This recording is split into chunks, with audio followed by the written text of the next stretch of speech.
up, manga fans? I am back with another video reviewing a series I only recently found out about. Didn't even know existed. It's Koyoharu. Koyoharu. This open stage is really hard for me to say for some reason. I can't even memorize at all.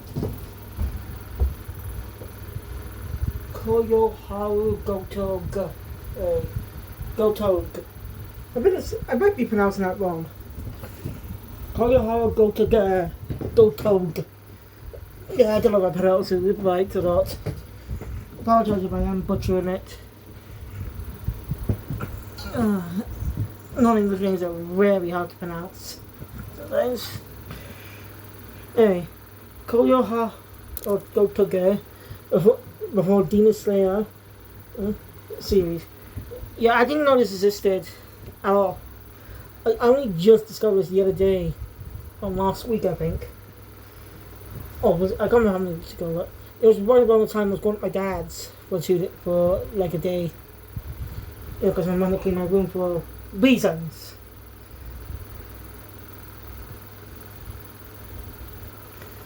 I'm fairly surprised about this series. I didn't know it existed. I do like Demon Slayer. I really do. But even I know some of its problems, some storytelling choices, to outright pacing and stuff. Like, someone made a fan of it. I'm still a fan of Demon Slayer, even after that, because of the characters. Most of them. Oh, box. Oh, jeez. Just need to my fucking bed out. She keeps moving back. It's very annoying when all the stuff keeps falling down. It just makes it really, really annoying. Also, I'll show you what I bought today. I got Ghostbusters. Buying the physical copies of the Blu-rays was much easier, actually. Pretty cheap too, both like $11.99. And the original two Ghostbusters film from the 1980s. And it's two sequels from the 2020s.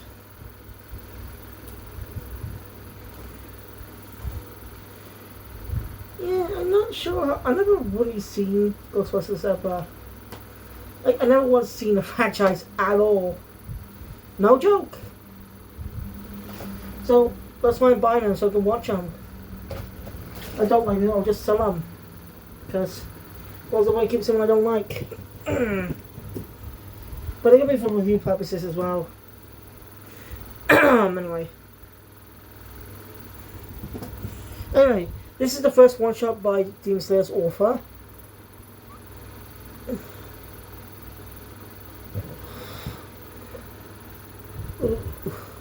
I'm going to say Koyoharu for Demon Slayer. Because the last name is just the only one I can't pronounce. I know it's spelled Gotouge or Gotouge. I really don't know how it's pronounced. I actually should look it up. Before the next one. But yeah. I like Demon Slayer, I do. But I do agree with the criticism about how it's story sometimes. So, yeah, you'll expect my complaints on that when I keep reviewing. First we start by reviewing content that was back into the first season. So up till the recovery. So right before the Mugen Train arc. And I thought one was going to be interesting in the cover of both the movie and the anime. Because, well, they're both adaptations of the same arc. So here's what I'm going to do. I'm going to view the movie I'm going to view the movie first, then read the manga, then watch the anime. That's the best way I could do, because, really, it's just the same. What was the whole point of making a movie if you're going to make it ugh. They sort of did the same with the Sandman movie that came out back in August of 2024, I think? Last year? Or was it 2023?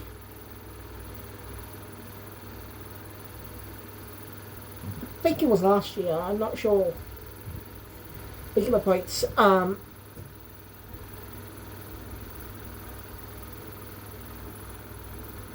Wait, what was it all about?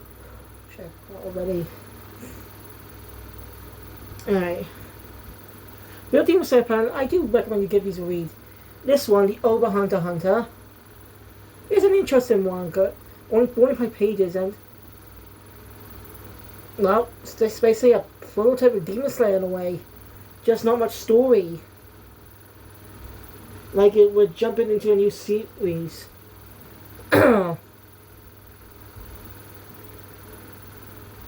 I'll get to my reasons for this in a bit, so let's get into this chat story. So the cover has a baseless man in it, with crows passing by it, a swordsman. I think we get reports of murder happening. People are being killed. A young boy walks past. The coach spots him. One of the questions is he blind, or showing some text on his arm. I don't know what it said. I don't know if it's said or not, or I just didn't pay attention. I don't have to physical copy because I'm still saving money right now for reasons. So yeah, hopefully by August I'll be able to buy Switch 2 for myself. Because yes, I know Nintendo's greedy practices. I'm not saying what they're doing is right. I just want to buy Switch 2 for myself because I want to. Okay, I'm being upfront, not being hypocritical, like some YouTubers. I'm not boycotting, but I do think Nintendo's is going too far. As someone who grew up whose first Nintendo console was the GameCube, it was one of my first consoles actually, I think. Like the first official consoles. I remember having some type of console prior, but I can't remember much about it. The GameCube was my first console, official one.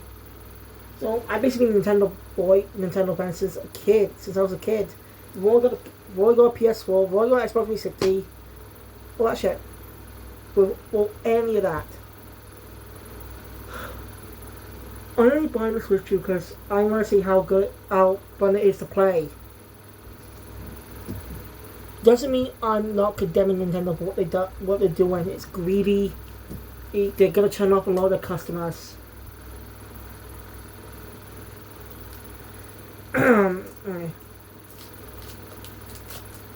Hey, the mysterious young boy leaves.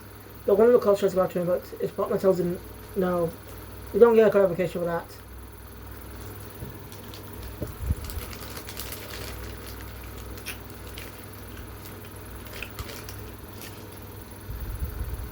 We cut to a woman.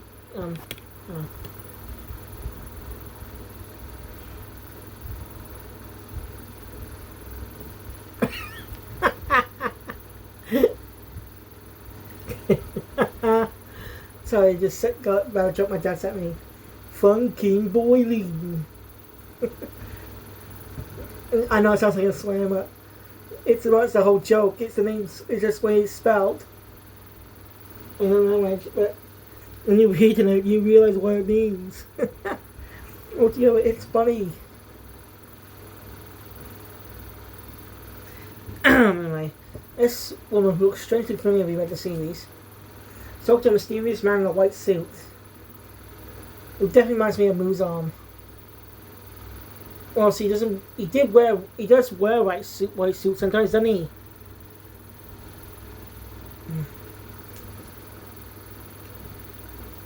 Of course, his introduction, he didn't wear it. Which, by the way, currently have not yet read the Asakusa arc of the manga. So, take down what you will.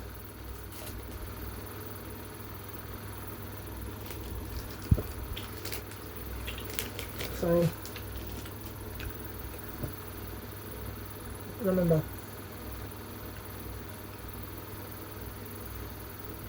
Basically, a deal. Basically, he's saying she's agreeing to a deal they made earlier.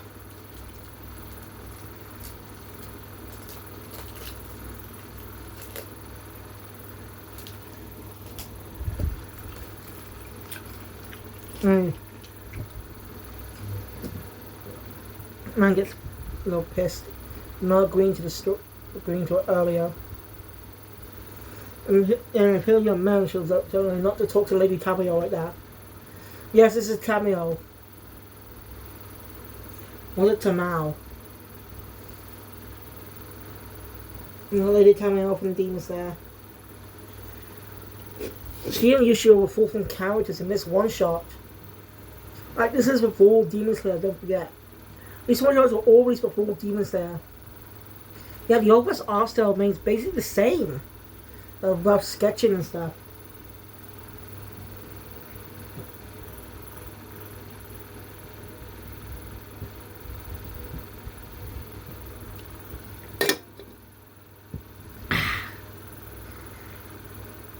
And the boy next to her is obviously Yushiro.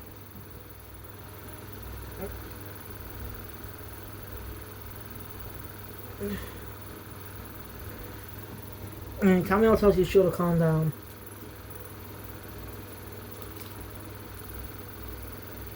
And Man in White Suit comes out to confront the killer, who's, well, a demon, obviously. They have demons here. Everything is basically demons. Everything about this world is definitely Demon Slayer. It's just with Tamayo and Yushiro being there. They obviously went on to integrate them into the manga pretty early on. On the Asakusa arc, which is like the third or so arc of the manga.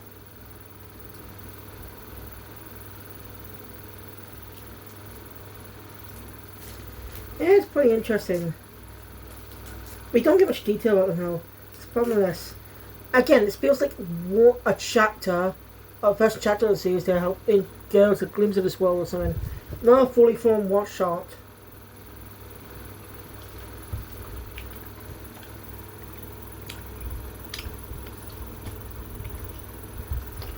When making a one shot,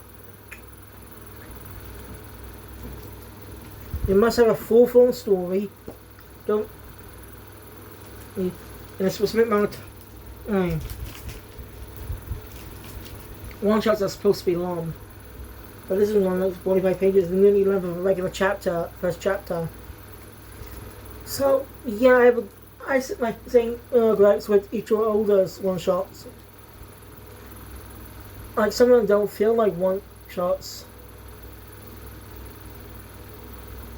Not doing a good job of expanding on characters, explaining why they do it.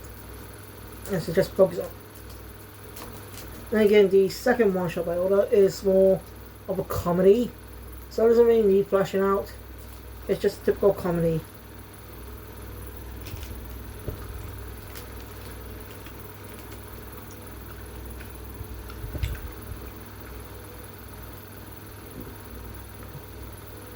So,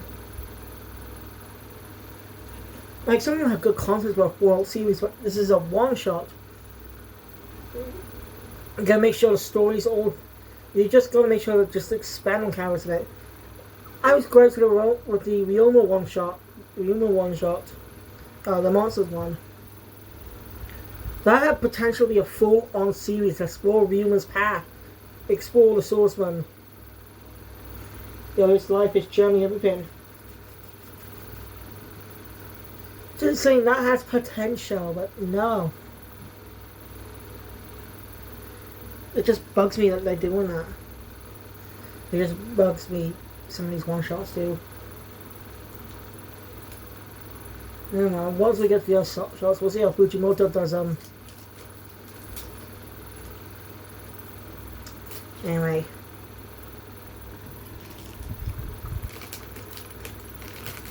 So yeah, these two men are battling.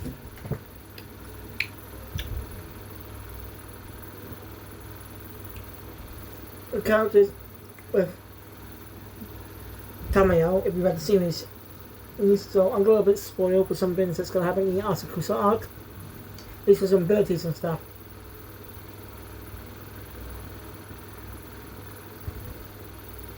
Basically, she uses her ability, which basically uses her blood.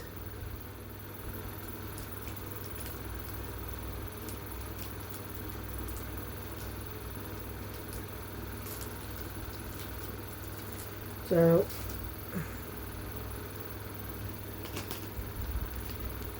doesn't have to be using the guy, but he's able to dodge just by sound. And he's definitely tough. Overrun the white guy. That's when the mysterious boy from earlier appears. And he takes down that demon.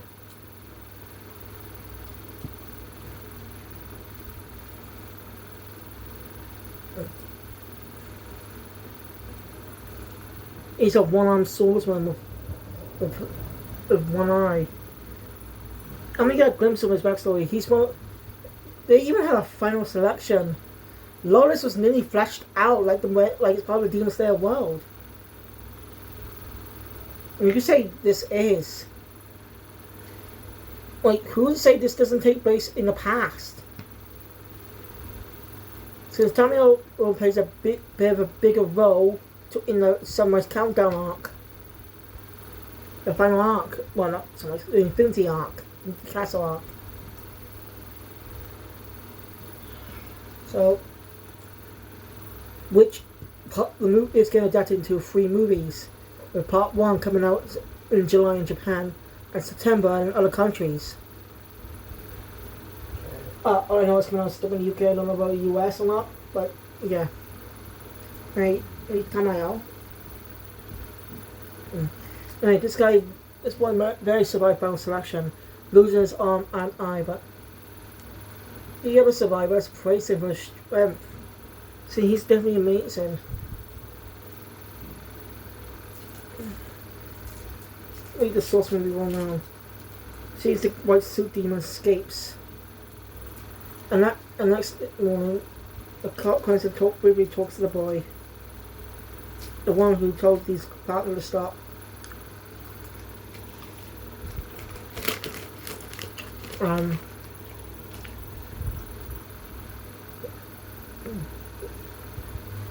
Doesn't say he doesn't know what he did, but thanks to him, the murder stopped.